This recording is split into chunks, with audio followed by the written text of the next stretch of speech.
What if I told you that studying English for hours and hours every day might actually be hurting your progress?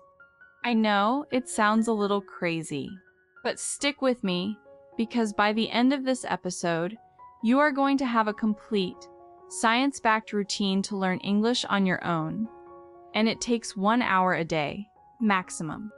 We are talking about real techniques, the kind researchers actually test in labs, not just random tips you find on the internet.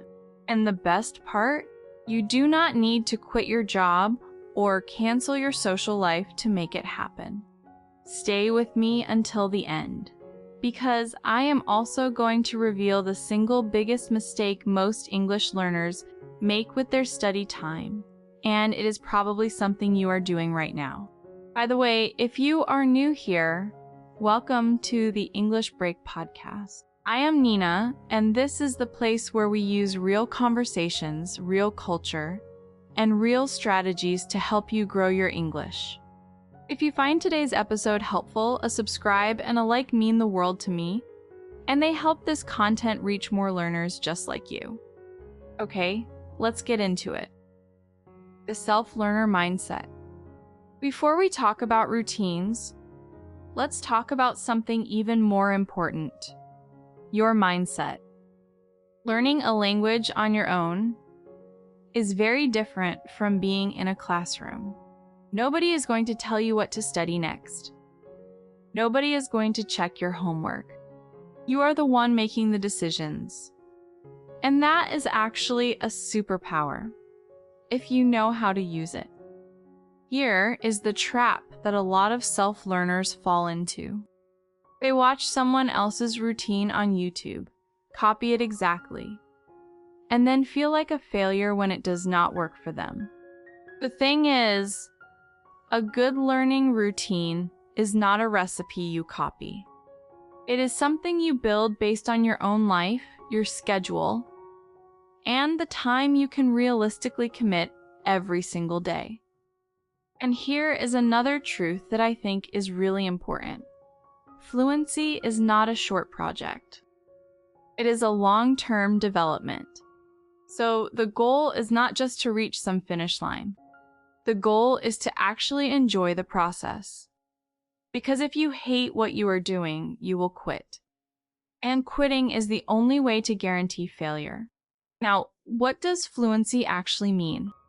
For adults learning a second language, fluency means being able to understand content made by native speakers for native speakers. It means being able to work, leave, or study in English without constantly struggling. That level is usually reached around the B2 level on the European language scale. It takes time, but it absolutely happens when you are consistent.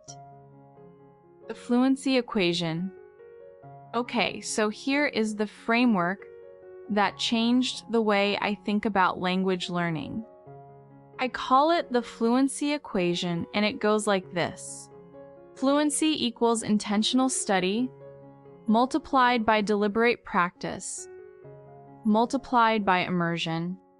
Now I said multiplied, not added. That matters a lot. Because if any one of those three things is 0, the whole equation collapses to 0. You need all three. Let me break each one down. First, intentional study. This is your sit down and study time. We are talking grammar, pronunciation, vocabulary building. For vocabulary specifically, research shows that you need around 5,000 word families to handle most everyday conversations. So learning 10 new words a day is not just a nice habit, it is a strategic move. And when you write down a new word, do not just write the translation. Write the word, write what it means, and write an example sentence. That context is what makes the word stick. For beginners, a bilingual dictionary like Reverso or Google Translate works great. Once you are at an intermediate or advanced level, Try a monolingual dictionary like the Oxford Learners. Reading definitions in English pushes you to think in English, and that is a huge shift. Second, deliberate practice. This is different from just doing random exercises. Deliberate practice means you pick something specific to improve, you push yourself a little outside your comfort zone, and you look for feedback. For example, instead of filling in blanks on a grammar worksheet, try making sentences out loud about your own real life. Talk about your morning. Talk about a problem at work. Talk about a show you are watching. That is how grammar becomes something you actually use, not just something you memorize. Third, immersion. This is the English that lives outside your study sessions. Movies, series, podcasts, social media, YouTube channels, video games. Immersion is how you see the language in action. It is like a natural review of everything you studied, but without it feeling like studying. For beginners, I recommend starting with content made specifically for learners. You need to actually understand something for it to help you grow. As your level goes up, you can shift to native content. Why most people study wrong and what the science says. Before I give you the full routine, I need to warn you about something. Because I see this all the time, and it breaks my heart a little. The most common study habits people use are also some of the least effective. Highlighting text, about 10% retention. Rereading your notes, also about 10%. Why? Because your brain is just recognizing the information. It is not actually storing it.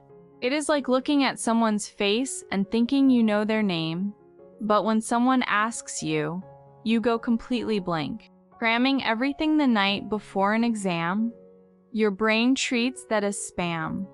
It might help you pass the test on Friday, but by Monday, gone. Passive study, just listening or watching without actively engaging. Same problem. You feel productive, but the information is not going anywhere deep. So what actually works? Research on the learning pyramid gives us some very interesting numbers. Reading alone, about 10% retention. Listening, around 20%. Watching a demonstration, 30%. Actually practicing, 75%. And teaching someone else, 90%. That is wild. So, if you want to really lock something into your brain, try to explain it. This is called the Feynman technique. You take a concept and you explain it as if you are talking to a child. If you can do that, you actually understand it. If you cannot, you have found your next study target. Quick pause here because I want to mention something that has genuinely helped a lot of learners in our community. If you are working on your reading and vocabulary, one of the best things you can do is read books in English. Not just any books, but books that actually match your level. We have a digital library in the description and pinned comment with books organized by level, including audiobooks, Kindle editions, and grammar books. If you want to combine intentional study with real reading practice, it is a great place to start. Check the link below when you get a chance. Your complete 1-hour routine. Alright, let's build your routine. Here is how to organize up to 1 hour a day using everything we just talked about. There are 3 essential activities and 2 bonus ones. Essential activity number 1, reading and vocabulary building. Read anything in English. A website, a game menu, subtitles, product instructions, anything. Every time you find a word you do not know, look it up. Write it down with the meaning and an example sentence. Aim for 10 new words a day. It sounds like a lot, but it takes less time than you think, and the payoff is enormous over months. Essential activity number 2, 30 minutes of active listening. This is the most important skill for fluency. Listen to people speaking English, not just singing. Music is wonderful, but it does not train your brain to understand real everyday speech the way YouTube, Netflix, or podcasts do. In the beginning, use English audio with English subtitles. Focus on what you do understand, even if it is not everything. That understanding grows like a snowball as your vocabulary builds. Essential activity number 3, 30 minutes of formal study. This is your sit-down, focused, intentional study block. Grammar, pronunciation, a structured course, whatever you need. The magic is in combining this with the immersion from activities 1 and 2. Formal study gives you the map. Immersion shows you the territory. You need both. Bonus activity number 1, 15 minutes of speaking practice. I want to be honest with you here. I do not recommend starting speaking practice on day 1. Wait until you have built a real base of vocabulary after a few months of consistent listening and reading. When you feel ready, you can practice alone by repeating phrases from videos and series, or use an AI app like ChatGPT to have actual conversations in English. It is surprisingly good for this. Bonus activity number 2, passive listening. This one costs you 0 extra time. While you are cooking, driving, walking, or doing laundry, put English on in the background. A podcast, a YouTube video, a series you have already watched.